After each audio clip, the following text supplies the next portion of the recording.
Are you sick of your current reality and thinking about moving to Denmark because you believe your life will change dramatically? Come here, let me tell you a secret.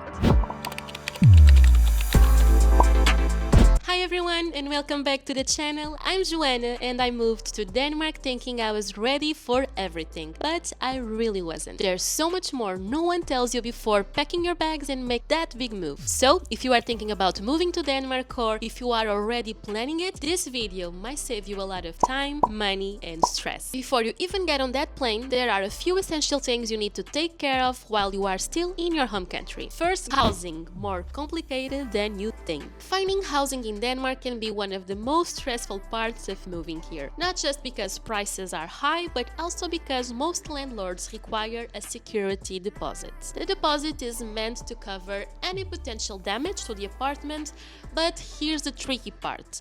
I haven't gone through this myself yet, but from what I have seen and heard, even people who leave their apartment in great condition rarely get the full amount back. That said, things don't always go smoothly.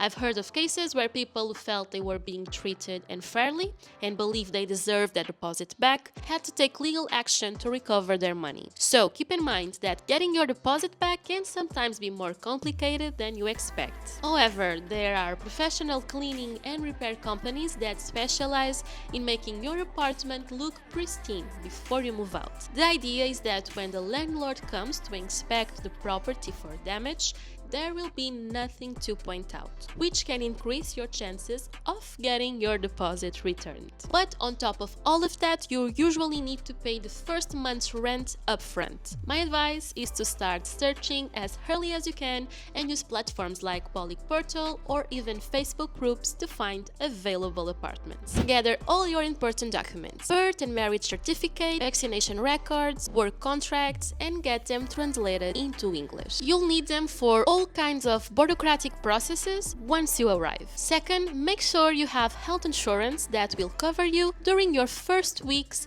here. If you are from the European Union, definitely bring your European health insurance card. That will make things a lot easier. And finally, I strongly recommend that you don't move without a job. It can be really difficult to find one once you are here, and once you've made the move, it's a lot harder to change your mind. Coming here without the right conditions just don't make much sense. On top of that, the Danish government now has new and more strict rules for this type of situations, which you can check on lifeindenmark.dk. CPR number, your Danish ID. One of the very first things you need to do after moving to Denmark is applying for your CPR. This is basically your social security number and you will need it for everything. You need to go to the citizen service office to start this process. Whether it's opening a bank account, seeing a doctor, signing a phone contract, or even getting paid by your employer, nothing really works without a CPR number. In my case, it took about 3 weeks to receive it, but it can be different for each person. Once you have it, you'll also get access to your Meet ID, the digital key you'll use to log in into almost every online service in Denmark. Finding a job, the reality check. This is something I really wish I had known earlier. Finding a job here can be quite challenging if you are not in tech or another highly demanded field. My best advice is don't come without a job unless you have enough savings to support yourself for a few months. In fact, this is even a mandatory requirement in some situations. It's not impossible to find work once you are here, but it can take time and patience. Another thing to keep in mind is that speaking Danish makes a huge difference. Many companies do work in English, but there are industries like healthcare, education, and government where Danish is required.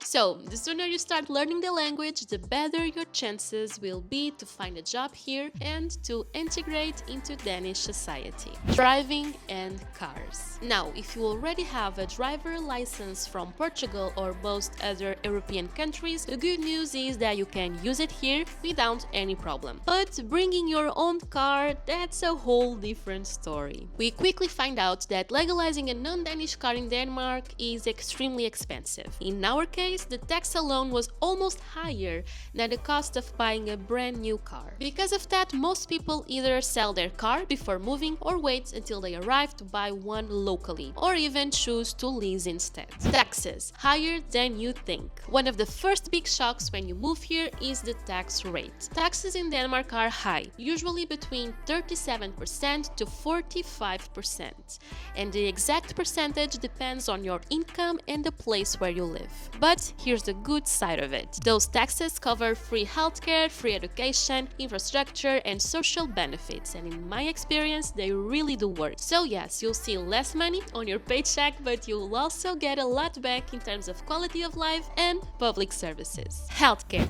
Effective, but not preventive. One thing I learned quickly is that Denmark's healthcare system is free and generally very efficient. But it's important to understand that it's more reactive than preventive. What that means is that you'll absolutely get good care if something is wrong with you, but you usually won't get regular checkups or routine screenings unless there's a clear reason. If you prefer more frequent checkups or faster access to specialists, you might want to consider going to a private hospital or clinic in addition to using the public system. However, it's not always that simple. In many cases, you'll need a referral from a doctor within your insurance network before you can book an appointment. And it can be quite expensive. It's optional, but a lot of people choose this route for peace of mind. Moving with pets. If you are planning to bring your dog or cat with you, there's a specific process you need to follow. Before leaving, book a vet checkup in your home country and get an official health certificate for your pet. You'll need this when you arrive at the airport or border. Your pet also needs a valid passport and a microchip. Once you are in Denmark, you'll have to visit a local vet again so they can register the microchip into the Danish system. That's also usually when you'll activate your pet insurance, which, by the way, is mandatory by law in Denmark. Cost of living and everyday life. Denmark offers an incredible quality of life, but it definitely comes at a price. Rent, groceries, and public transport are all more expensive compared to most European countries. What's also worth mentioning is the cost of things that are considered luxuries here.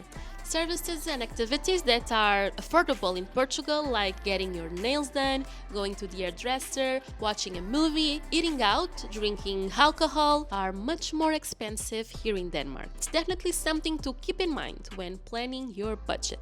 Expectations vs reality. Denmark is an amazing country to live in. It's safe, organized, clean, and full of opportunities. But it's not always easy. Winters are long and dark, the culture is more reserved, and sometimes the bureaucracy feels never-ending. And one thing that many people don't talk about is that making Danish friends can be quite challenging. It takes time, patience, and a lot of effort. You really have to put yourself out there. But if you come prepared, stay open-minded, and truly embrace the lifestyle, Denmark can become a place that feels like home. And for me, it's one of the best decisions I have ever made. Despite some downsides, this country has given me a life I never imagined I could have. And for that, I'm deeply grateful. I felt welcomed from day one. If you find this video helpful, don't forget to hit the like and subscribe button, and also let me know in the comments what's the one thing you are most curious or worried about before moving.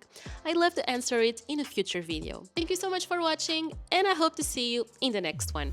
Bye!